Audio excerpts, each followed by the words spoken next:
Welcome into Caps Off. Braves young star Ronald Acuna Jr. Acuna Matata. Grand slam against the Pirates, but Mark, this is in the show not because of the four-bagger, but because of the catch by this fan. Check that out. You're going to replicate that, aren't you? Because we've got our very own baseball, we're going to see how high you can leap. Absolutely. Welcome into Caps Off. I'm Phil Murphy. He's Mark Donaldson. This is an expensive TV, so I stay on the ground. I'm going to start with a question for you. Now, you're pretty good at quizzes. So what totaled 1,639 feet recently and took place in only 4 minutes? About a third of a mile. Was that your morning track workout? Yes. No. It was this from the Washington Nationals.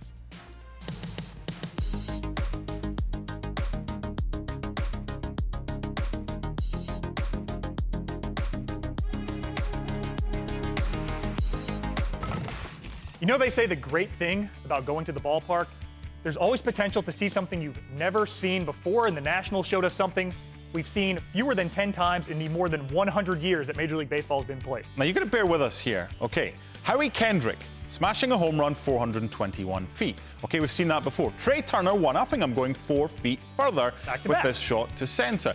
Adam Eaton hitting one 402 feet, also to center. And then Anthony Rendon hitting it 391 feet. Back-to-back home runs, turning a 1-1 tie and a 5-1 lead. You can see contextually how rare this is. Happens half as much as a single player hitting 4 home runs in a game. It's happened 14 times fewer than a perfect game. One of the rarest feats in Major League history happened at Petco Park, which is a pitcher's stadium.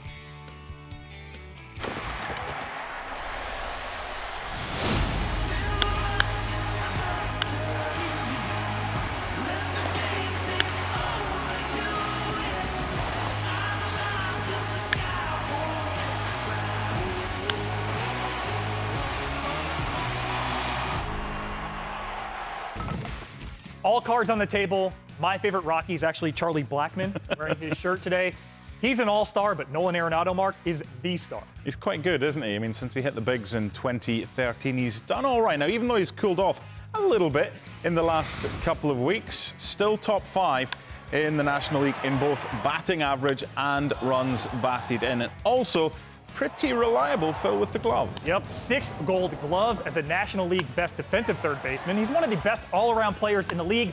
Only thing that's missing from that individual resume, an MVP. Finished 3rd last year behind Christian Yelich and Javi Baez. But Mark, look at these numbers since he joined the league among third basemen.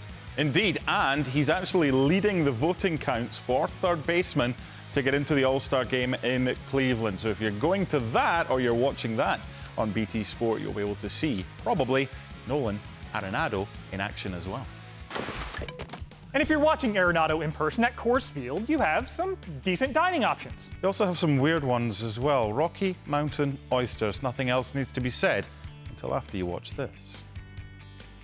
If you ever head to Coors Field, home of the Rockies, you can order Rocky Mountain oysters at the ballpark. They've been around since the stadium opened. Here's the thing, it's not seafood. Rocky Mountain oysters, also affectionately known as cowboy caviar, it's a fried underpart, a testicle of a bull. I'm not kidding. You can buy this at the ballpark. Comes with french fries and cocktail sauce, or you can get it on a po' boy sandwich, or you can trick a friend. Okay, it's chewy, which I'm not a huge fan of, knowing what it is, but this could pass for a chicken nugget or a bull nugget. Try it if you head to Coors Field. You okay down there? There's an old adage, grab the bull by the horns. Seizing opportunity. There's so many places we could have gone with that. Let's just leave it and move on. By the way, I love the fact they give you sauce to dip it in, as if that makes all the difference. There are so many better things to eat at Coors Field, trust me, but we have a question for you. Tell at MLB London series, would you eat Rocky Mountain oysters, AKA cowboy caviar? It has some other nicknames as well. No, and no. Gives you a chance to exercise your vocal cords here with a little version of...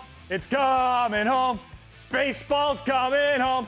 A little tweak here or there. Boston Red Sox against the New York Yankees. Just a couple of weeks to go in London. Our friends from the Head in the Game podcast, Jamie and Rachel, have a look at some of their favourite players with just a fortnight to go before the big one. Hello everyone, I'm Jamie Lang. I'm Rachel Stringer. Now I'm going to tell you why Aaron Judge is the player that you should support, because he scored 52 home runs in his rookie season. Last season, 27 home runs, and he was injured. Mine's Mookie Betts, and he's better than yours. MVP last season, Silver Slugger last season, so that means best batter, Golden Glove last season, best fielder, 32 home runs last season. I could just carry on. Does your player, have a section of the stadium, Yankee Stadium, dedicated to him? It's called the Judge's Chamber, and he has a whole tagline, all rise for the judge. Nah, but is your player named after MLB? Marcus Lynn Betts is Mookie Betts' full name. His mum named him that because he was always going to play the game. Aaron Judge dedicated all his success to his mother. He is a star and a role model off and on the field. We're talking about off the field. Do you know what Mookie Betts does? What? Gives out food to homeless people.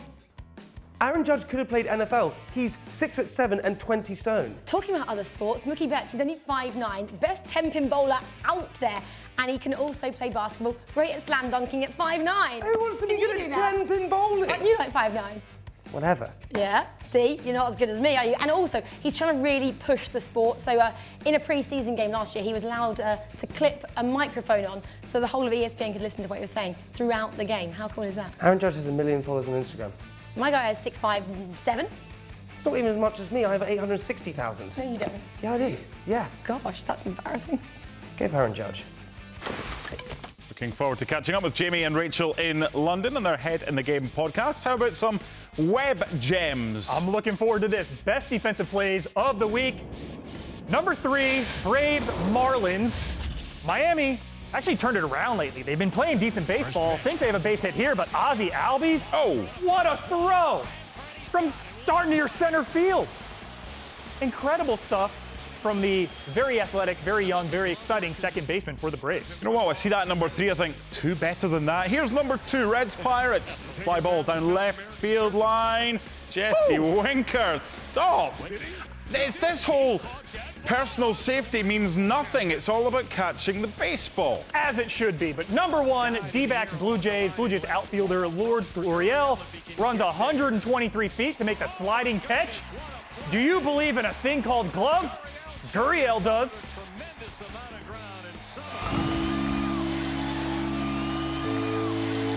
Beltran needs one more hit. There it is! Beltran gets number 3,000. And you've just seen baseball history.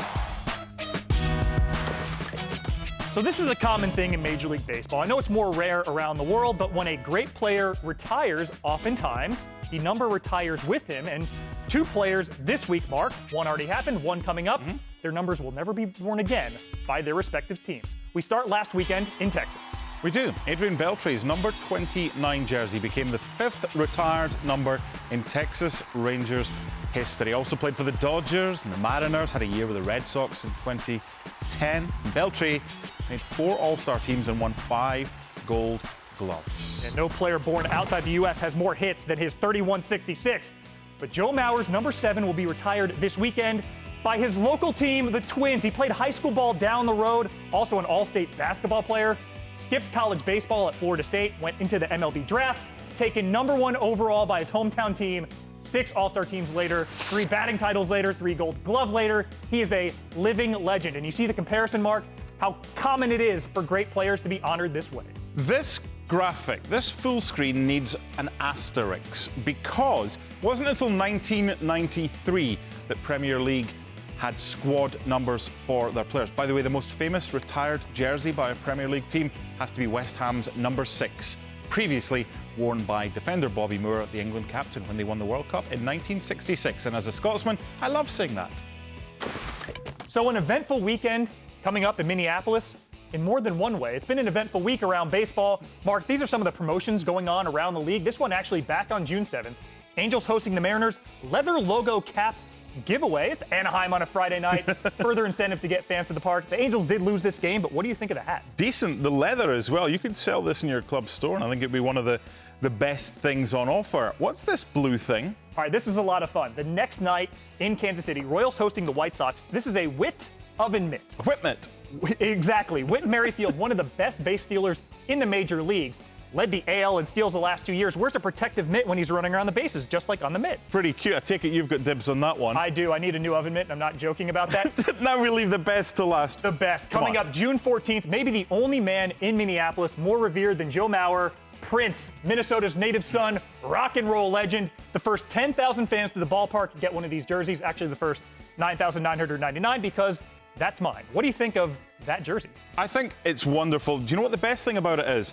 And I don't know if we can get a close-up on this. It's the logo, right? It says Prince. That's not the best thing. It's the thing underneath that says XXL, sir. I'm a XXL. You're probably a medium. I think I will have that. That, as you like to say, is quite the thing. This is what a thing. Best video from around baseball this week, Dodgers, Giants. Max Muncy facing Madison Bumgarner and puts it in the ocean. Bumgarner, though, not happy with Muncy's reaction, Mark.